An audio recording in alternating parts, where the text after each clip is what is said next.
saya berasal dari keluarga yang beda agama. Mama saya itu Muslim, bapak saya itu Buddha. Jadi bisa dibayangkan betapa tidak kokohnya spiritual saya dari kecil. SD ke SMP saya Islam, SMP ke SMA saya Buddha. Tapi waktu kuliah, lulus kerja sehingga menikah tidak beragama. Tapi KTP Islam, jadi Islam KTP. Saya nikahnya juga prosesnya Islamik banget. Tapi saya belum sholat. Tidak ada yang bisa nyuruh saya sholat. Titik balik saya itu di tahun 2022, awal sampai akhir. Dari mulai awal tahun Januari, sepeda saya hilang. Yang notabene itu adalah kaki saya untuk bekerja hilang. Belum sampai situ, Februari adik saya kecelakaan. Hampir meninggal. Lawannya juga meninggal. Di situ saya benar-benar diuji. Mental, uang, tenaga, pikiran, keluarga hancur. Berbulan-bulan ngurusin masalah tersebut, akhirnya selesai. Rumah saya kemalingan. Sampai merembet saking putus asanya. Ini hidup kok setiap bulan diuji begitu kan. Merembet ke sampai rumah tangga saya. Sampai pisah ranjang, saya dan suami. Istilahnya udah di Islam udah cerai begitu ya, secara Islam. Sampai dibalikin saya ke orang tua saya. Karena coping mekanisme kesedihan saya itu aneh.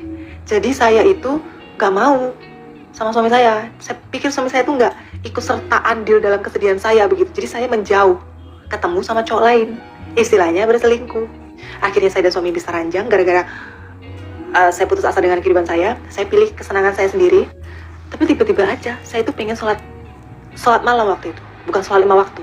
Saya kan lupa ya caranya sholat. Jadi saya tuh sholat sambil baca di HP begitu. Cara sholat kan ada ya di aplikasi.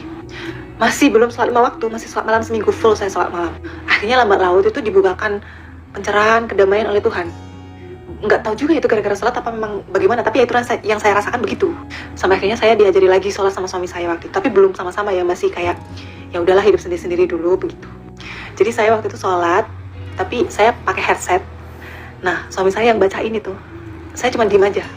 Sampai akhirnya saya belajar lagi, akhirnya saya sholat. Menengok ke belakang, saya merasa, oh gini ya cara mainnya Tuhan begitu. Adik saya sudah bisa kerja lagi meskipun matanya satu ya buta. Rumah tangga saya masih dikasih kesempatan lagi untuk diperbaiki sama Tuhan. Masalah saya juga sudah saya ikhlaskan.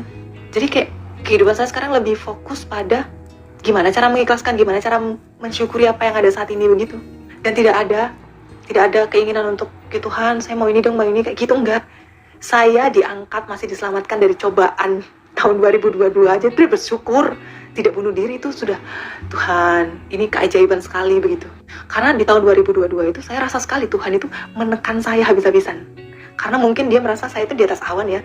Uang ada, rumah tangga baik-baik saja, keluarga juga sehat-sehat semua. Jadi kayak, kamu dikasih begini kok masih nggak percaya adanya saya, begitu mungkin ya. Akhirnya saya dijamah, dibukakan pintu hati saya, pintu batin saya. Point of view-nya adalah ketika seseorang tidak atau belum dibukakan pintu hatinya, hati nurani, jiwa dan raganya, kita mau ngomongin berbusa pun tidak akan masuk di orang itu. Harus dengan cara Tuhan sendiri membukakannya. Baru dia sadar, baru dia menyembah. Di kasus saya pengen sholat waktu itu. Tapi entah di kasus teman-teman yang lain, semoga dipertemukan di momen-momen seperti itu.